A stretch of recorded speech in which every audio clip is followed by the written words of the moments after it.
So Mark Malek, along with Chief Market Strategist and CEO at Market Rebellion, Mark Lopresti. We also have the President at the U.S. Oil and Gas Association, Tim Stewart. Pleasure to have all three of you here. Tim, I'm going to start with you on this. So President Trump directly calling out oil companies for making too much money. ExxonMobil, second quarter profits huge, doubling, $14.5 billion. Chevron, $12.1 billion. Some big money here. So how did that happen? Why is it happening? And do you think the president's right?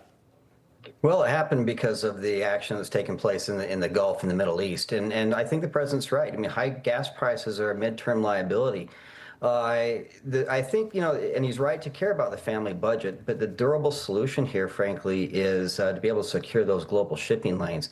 I would say, though, that in response to the president, that not all successful U.S. oil companies are this villain of a war we didn't start. The fact of the matter is that there are millions of ordinary Americans who hold oil and energy stocks in their 401ks.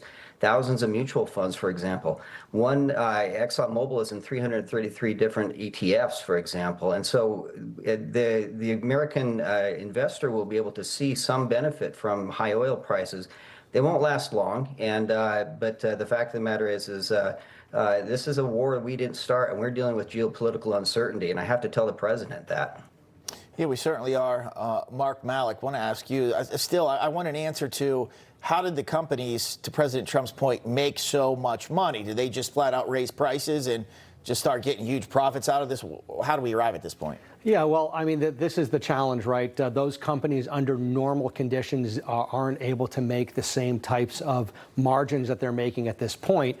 So it's sort of fallen in their favor for the moment. So they gouged people. I don't know if they're gouging people, but it certainly has worked in their favor. The truth of the matter is they do have a little bit of control over that, but unfortunately, they're gonna get taken out on the back end of this. As soon as things normalize, they're going to be struggling to find those margins, and those stocks that flew up are going to fly right back down. So, man, I think it's hard for the American people to hear, oh, well, the margins aren't that good for ExxonMobil, Chevron. I think they always make money one way or another, and it just seems to the president's point, Mark, they're making a ton of money right now amidst conflict when people can barely afford their grocery bills. Yeah, I mean, listen, to a certain extent, the president is directly addressing, which he should be, the affordability crisis ahead of the midterms, there's no doubt. But let's also remember, this is a president that has been extremely pro-American oil and gas, drill, baby, drill, reducing a lot of the regulatory burdens and roadblocks to expanding drilling and the expansion of the U.S. oil and gas infrastructure. And I love Stewart's point. It is not a haves and have-nots, Wall Street, Main Street, a dichotomy, as a lot of people would have you believe. A lot of Americans actually benefit when big oil does well because of those investments that he points out. They certainly do. And Tim, talk about the volatility. I guess until this conflict is over, it's going to go up, it's going to go down, it's going to go up and down, and that's just what it is here.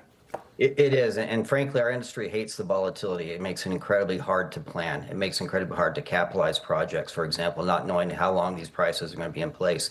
Right now, we are at maximum refinery capacity runs right now, as well as maximum sort of domestic production. And we're still at mercy of what the global commodity prices are throughout the markets due to this volatility. None of us want to produce something that people can't afford to buy. And that's why I have to remind everybody about that, is that we prefer a much more stable price environment. We're not in that price environment right now. So, Mark, we've had kind of a pop here. I want to switch gears. The stock market over the last couple of days has gone up here. Is that just speculative because President Trump is saying maybe there's some progress, summertime trading maybe coming to an end? What's happening there? Yeah, I mean, well, certainly the progress that the president's making over in the Iran conflict has helped a lot. That has been very much a chalk in the way of the market moving forward. We still have great earnings. Some very exciting stocks were beaten down quite a bit, and a lot of folks have moved in. And again, once we saw a little progress in the Middle East, again, you start to see those headwinds fade a little bit, and people gain a lot more confidence that we're heading in the right direction. And that sort of really has helped the market go to where I think it should have been in its very natural progression. Real quick, Mark Lepresti, final thoughts. Well, I think the AI trade being confirmed to be alive and well is really what's behind this bullish catalyst that we've seen in the last couple of days. These blowout earnings from Palantir, good word from NVIDIA. There was so much short interest against these AI names, the highest level of short intensity Friday coming into this past week that would get all of these earnings confirming that that trade is alive and well. I think that's the primary catalyst. Who wants to go to Chipotle and get the jalapenos? Anyone? Nope. Sounds like salmonella there. We're out of time. Mark, Tim, I appreciate it. Thank you. Thanks, guys. All right, turning now to this. Lawmakers pounding the table. Angry allegations of lying in talk of secret backroom deals that will hurt seniors and people with disabilities. All on the subject of preventing Social Security from reaching insolvency, which the program is on track to do so by the end of 2032. For more on the inflamed passions and tempers that erupted in a Senate finance hearing earlier today, we go to our chief Washington correspondent, James Rosen, who's on top of it. James, good to see you. Bob, good to be with you. With Social Security set to go broke in 2032, smack in the middle of the next presidential administration, and with tempers running high at this morning's hearing, the session carried the faint whiff of the ship officers rearranging the deck chairs on the Titanic. Republicans on the Senate Finance Committee want to have the Social Security Advisory Board develop proposals for how to protect the agency from insolvency if Congress were to take no action before 2032 and the Social Security Trust Fund were to run out at that time as projected. Federal law would automatically impose 24% cuts to benefits. Democrats called the commission idea a smokescreen for slashing benefits and raising the retirement age. Several Republican members of the panel will say that they have a solution, some sort of unaccountable commission that rubber stamps benefit cuts like increasing the retirement age. This committee hearing is about setting up a process to listen to proposals about hitting billionaires and millionaires with lots of money or other proposals, however it is, to have something to present to us in this committee in normal order to either reject or accept. It was back in 1983 under President Reagan that the country last saw major reforms to Social Security, with terms from that law still being phased in today.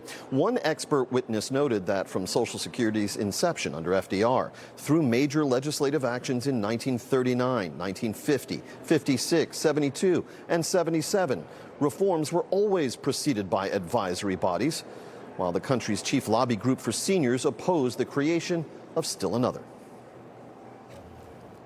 And the landmark 1983 reform, which brought us 50 years of solvency, was developed and negotiated in part through the Greenspan Commission.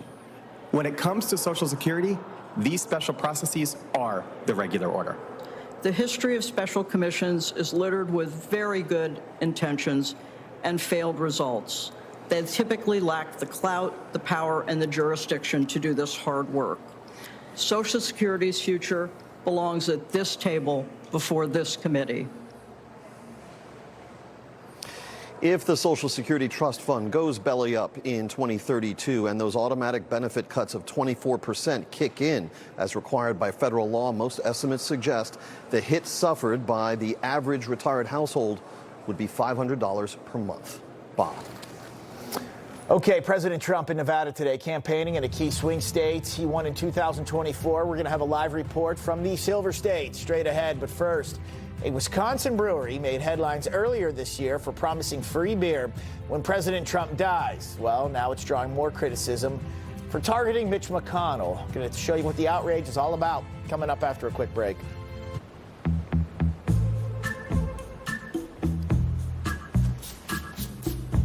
God, I'd kill for an old-fashioned.